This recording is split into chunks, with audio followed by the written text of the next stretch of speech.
Hello everyone, Jaivin and I will be talking about Cuba and China and the components of holistic health in these global south countries. The first word that comes to mind when we think about these two countries is communism, and although they do share a common government type, they differ in many other aspects, including the health outcomes of their citizens.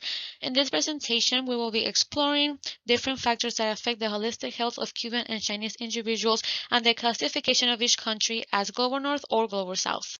Global North versus Global South. The Global North and South is a type of classification of world nations based on various socioeconomic and political factors. The term Global North is used to describe developed countries, whereas Global South identifies lower income countries which are developing or are still underdeveloped. Given here is a map based on the traditional definition of the division. With time, the classification factors evolved, with factors such as GDP and HDI entering the scene. For a long time, a classification called the Brandt line was widely used. As for today, the divide is still loosely defined, with a lot of exceptions. Given here are representations of the divide based on different factors. As Javen mentioned, GDP can affect whether a country is a global south or global north country.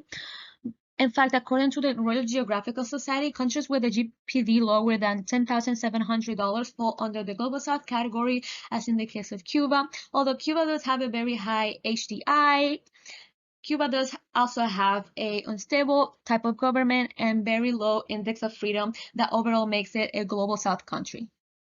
With a GDP of over $14.7 trillion, clearly China is comparatively more developed than other mainstream global south countries. So, it is still a topic of debate if it is justified to include China in the global south category. Experts credit this classification to China's huge population, low per capita income, and uneven distribution of wealth. When thinking about factors that affect holistic health, socioeconomic factors are a big one. In case of Cuba, things like limited importation and heavy government control of the economy have had a detrimental effect on the economy, and more recently, the COVID-19 pandemic, as illustrated by the GDP graphic on the right. China's economic growth. China's annual growth from 1979 to 2018 averaged about 9.5% thanks to the economic reforms. The global economic slowdown beginning in 2008 slowed down the growth, but the Chinese government responded strongly by implementing a $586 billion economic stimulus package to fund infrastructure, which again led to growth. Given here are the graphs of China's GDP and growth rate over the years.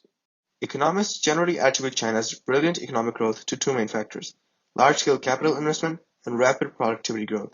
Also, another major factor responsible for this excellent growth is their huge workforce. From 1990 to 2020, China's working age population grew 26%, while their GDP surged over 1,300%. When thinking about health of the environment, considering that Cuba is a small Caribbean island with lowland plains used for agriculture, increasing temperatures, precipitation, and drought can lead to things like diseases, agricultural damage, food shortages, and water shortages, and natural disasters can lead to property damages and loss of life.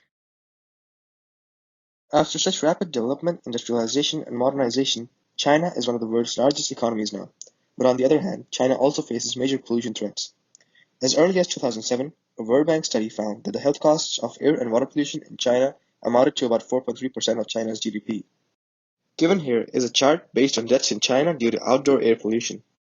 Culture and faith in Cuba are heavily influenced by Christianity and African beliefs, with most Cubans practicing religious syncretism and enjoying religious freedom protected by the Constitution. The Chinese government formally recognizes five religions: Buddhism, Taoism, Catholicism, Protestantism, and Islam. Although it is not recognized as an official religion, a major part of China's population practices Chinese folk religion. Freedom of belief is a government policy, and normal religious activities are protected by the Chinese constitution. Here is a chart of composition of different religious populations of China. Spiritual health in Cuba is deeply rooted in African traditions and the use of various plant species for medicinal and ceremonial purposes. In fact, many Cubans visit a santero, which is an Afro-Cuban ritual specialist with the ability to treat disease. Spiritual health in China. Spirit, or Shen in Chinese, plays a fundamental role in Chinese culture. Spirit has a great significance in Chinese medicine too, as it allows a person's authentic self to walk on their own chosen path and shape their future. Cuba has contributed to global health through international medical missions, and they also have contributed great efforts towards infections disease control. However, despite this, they're still not included in global health affairs due to geopolitical isolation, which also affects the ability of many Cubans to receive good quality and sufficient medical supplies from other countries. Even after China's huge successes in the global health field, as displayed above in the chart, there are still several challenges they face owing to their large population and poverty. These include rapid increases in the cost of health services, emergence of infectious diseases, adapting to climate change, emergence of antimicrobial resistance, an aging population, and rapid increase in non-communicable diseases.